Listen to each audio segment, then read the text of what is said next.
Hey everybody, welcome to my channel, and before we start this video, I want to say thank you guys so much for the 21 subscribers.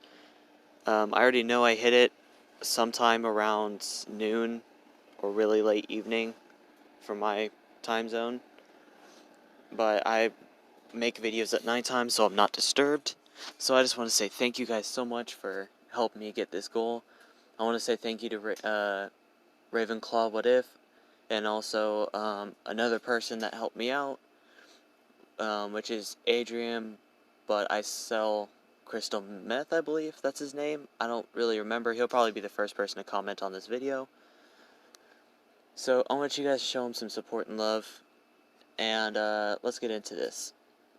The last part where we were is where Toga joined the League of Villains super early, where she was saved by Deku, Monica, and Shigaraki. So let's get back into it. After Toga was saved, they would start to bond over the next few months to almost a year. As of that year, which I don't really remember where I set Deku's age at in this, but I know that Monica's a year younger, so I'm just going to say now is where Deku is the age of 9... No, I'm going to say that Deku is the age of 12. Deku's the age of 12, Monica's the age of 11. And they are in elementary, second year, where Deku and Monica are placed in a separate classroom, away from everyone else, because if Deku was in a secluded classroom with other kids, especially males, he would go AWOL. He would attack other females if they provoked him, or if he felt like they did something bad, or he was just hungry. He'll do anything to eat, but somehow Monica and his new mom never provoked him. So a special teacher, which was his mom, would come and teach him, because she was able to go to school, get her teaching license, and was able to teach. So she would teach Monica and Deku in a separate class. This will go on until the second year of middle school, which Deku is now the age of 13 to almost 14, and Monica's the age of 12, almost 13. And during that time, Toga and Deku are getting really close, pretty much they're best friends. Toga never attempts to stab or get any of Deku's blood, because if she does, she would be instantly killed by Deku. And Monica and Toga became really close as well, almost the relationship of sisters. So that would always be a plus side for everyone in the new League of Villains. And during that, Shigaraki would take Deku and Monica, as well as Toga sometimes, to go out and do some expeditions, which were really just to get Deku some food, and to show him around the city, because the only places they've been at was the experimental lab, his house, the special classroom, and the base for the League of Villains. So Shigaraki would pretty much just tour Deku around, keeping a close eye on him to make sure he doesn't randomly attack people. So at this time, Deku, they were in the middle of the city, and there was a villain attack going on about a mile ahead, when Deku pulled out his whiteboard, tapping on the shoulder of Shigaraki, as Shigaraki would turn around looking at Deku, asking him what he needed. Deku would write on the whiteboard that he's hungry for lamb, and that there's also a villain attack about a mile up. We need to take a detour. Shigaraki would nod at Deku, saying thank you, and they would start to take the detour of... They would go, instead of going straight ahead or crossing the street to go on the other side, they decided to take a half-mile detour to the left, and then just continue on their path forward. And they would arrive at a restaurant which was not a fancy one, but they would just sell like regular kind of meats and goods and stuff, to where they would take their orders.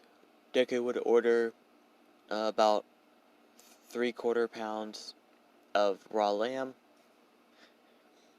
Them thinking it was weird, but it must be part of his quirk, so they just do it for him. And Shigaraki and Monica just ordering a regular lamb chop with a side of some random foods. I'm not a cuisinist here, so sorry. And after they were getting their meals done, Deku said he wants to try something, which he would grab onto Shigaraki and Monica, and he would just teleport right to the middle of the base of the villains, or the League of Villains base. Which now, he knows teleportation. So, Deku now has all of the abilities, which, if I've already said that he has teleportation, he does, it's just he didn't learn it yet. He has all the abilities learned, but teleportation, so now he has it. So now, Deku and his father, as well as Monica and his mom, are in their little apartment as they're talking.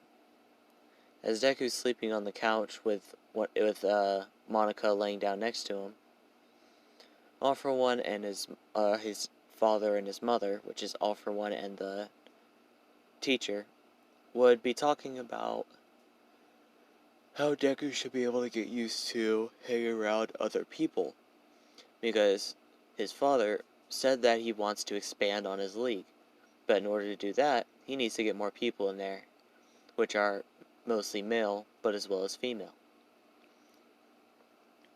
His mother would agree, so they need to figure out something to do this with, which their plan was, of course, to bring in a person from the prison, which they would ask the people from the laboratory to do so, that was on death row, and bring him to the classroom where Deku was being taught out. They would bring in the person, and they would try to help Deku to control his random spazzes to where he would instantly kill anyone that he doesn't know.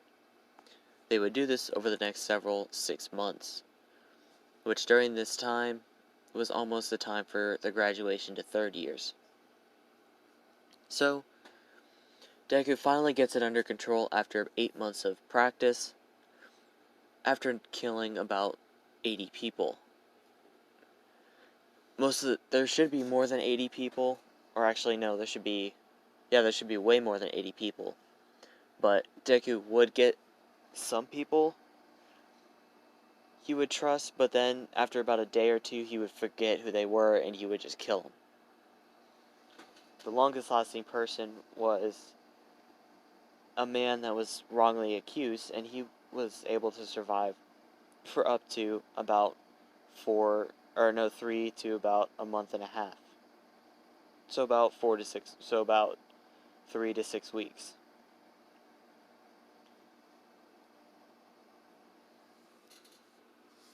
And after then, Deku completely forgot who he was and snapped and just killed the man.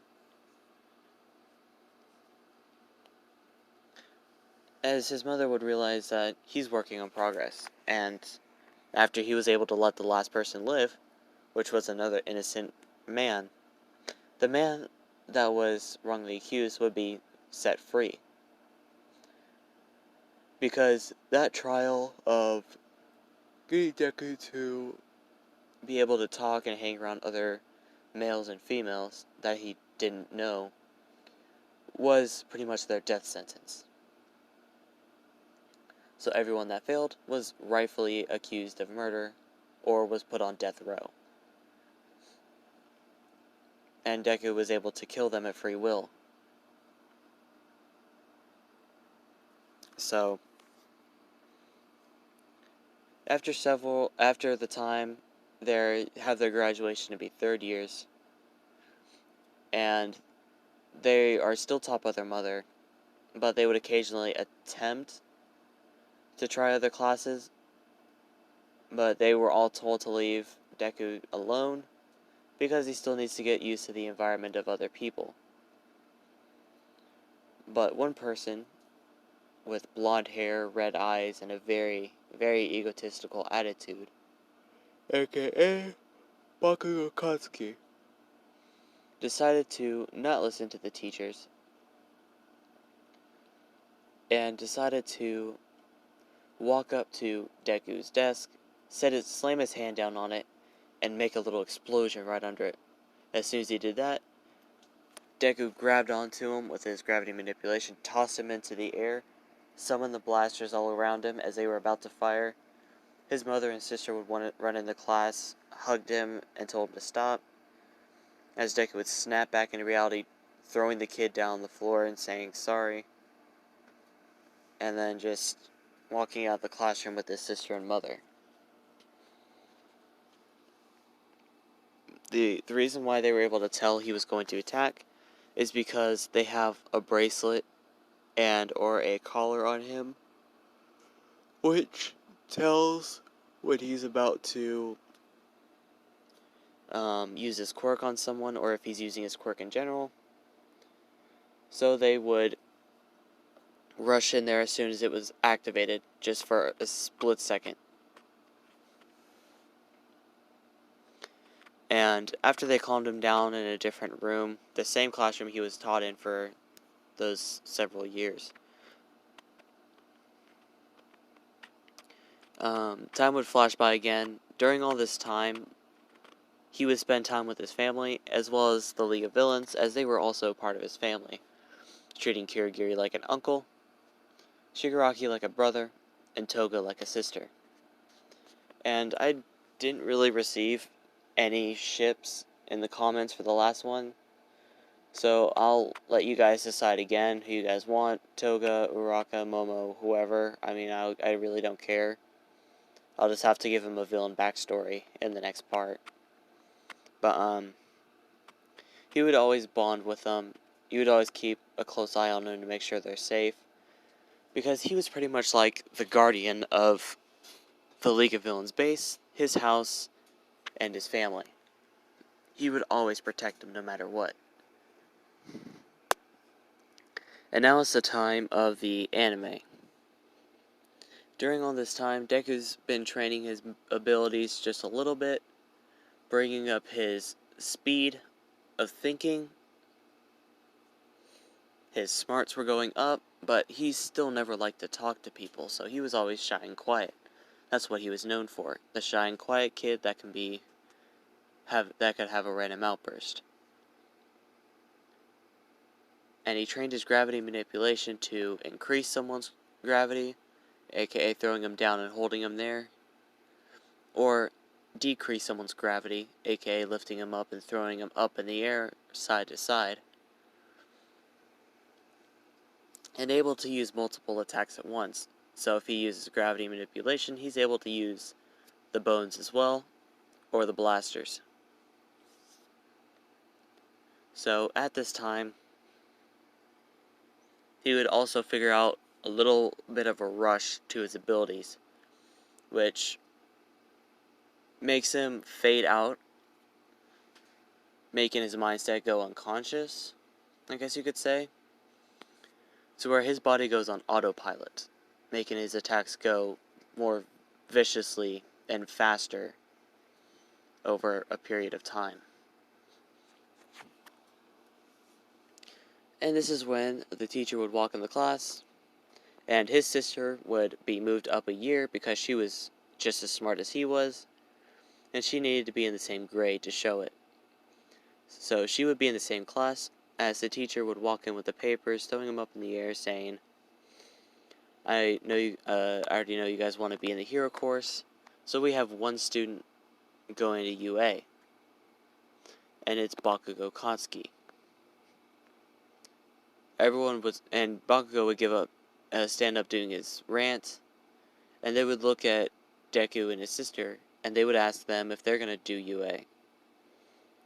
Deku not saying anything, but just putting his head down, and just looking at his sister, and his sister would explain that it's probably a bad idea, considering that he's almost attacked several other students here before, and he's not really a person to talk, so if he has to answer anything while he's in that school, it won't go well. They took it as a reasonable answer, thinking it might be a part of his quirk. But really, it was just a part of his personality. And, after that day, Monica and Deku would be walking under the same bridge as Cannon. But this time, Deku would feel the presence of this sludge villain, and he would grab onto him using gravity manipulation, pretty much just haul him out of the sewer, hold him there, and Monica would notice this, and she would ask what he's doing, as he would point over to the sludge villain, and then she would ask the sludge villain what he's doing, and why are you attacking, or why are you hiding in the sewer? Sludge villain explained that he didn't know All Might was in town, so he needs to get out of here, and he needs a body.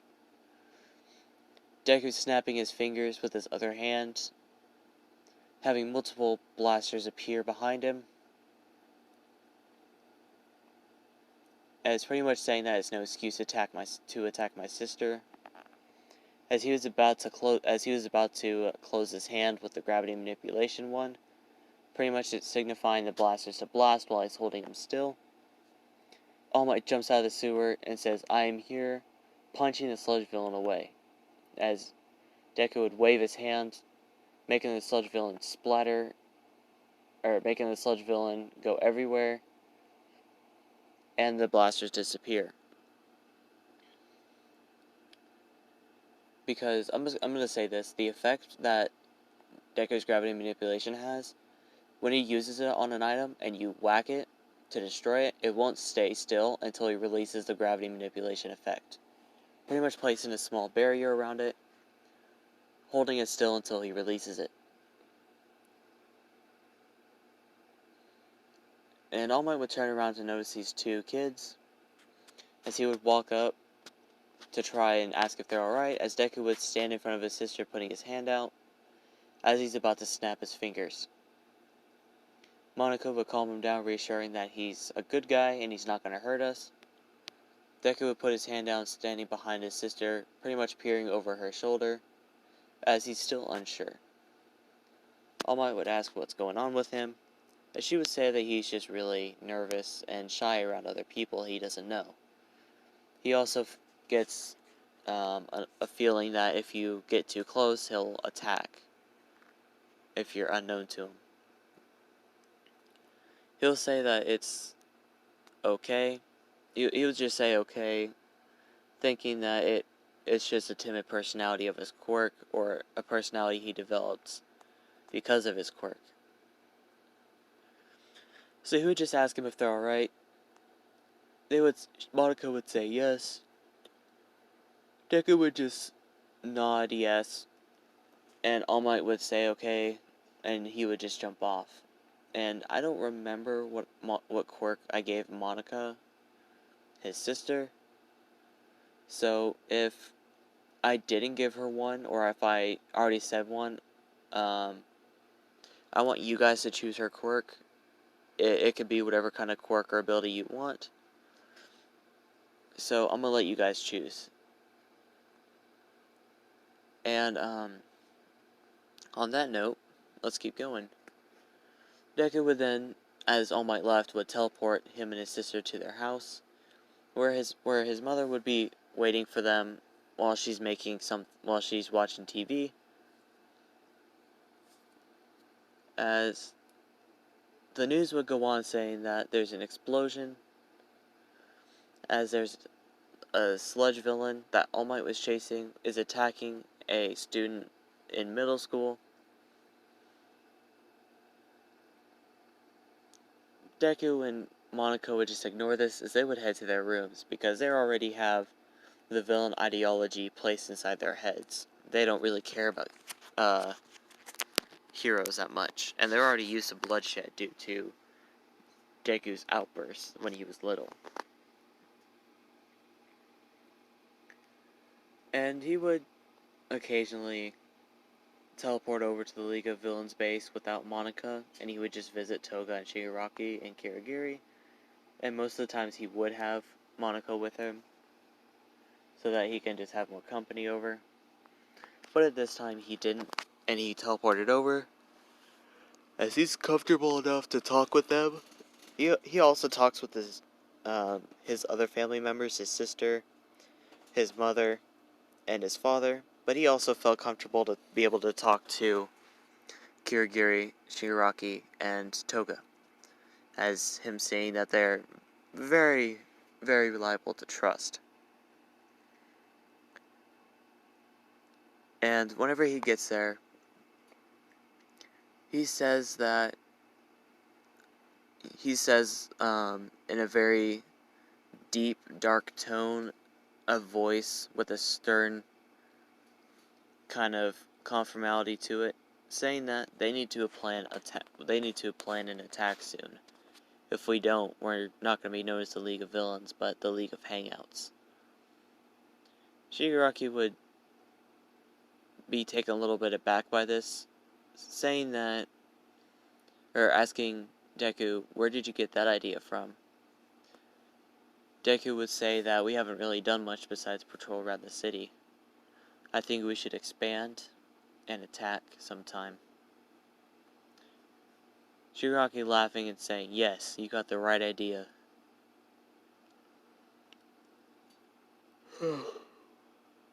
Sorry for the yawning. As Shigaraki would ask All for One, or Master in his case, the conversation would go like this. Master, are the products ready yet? All for One would reply, yes, I'll be sending one over to you soon. But until then, I need you to get more villains. This time, I'll allow you to take my son and daughter with you. And he would also say, Izuku, or son. Deku would walk up to the screen and say, yes, father. All for One would reply, I want you to watch your sister during this attack. In case any villains think that you're captured and they want to save you, feel free to attack them if they get close to your sister. I'll allow it. But don't kill them. You can either capture them, and I can take their quirks, or you can put them in the hospital for near life. Yes, father, I understand. As he would wave bye to Shigaraki and Kirigiri and teleport back home. After he teleports, Kirigiri would ask, what are the quirks that these Nomu things you mentioned will have?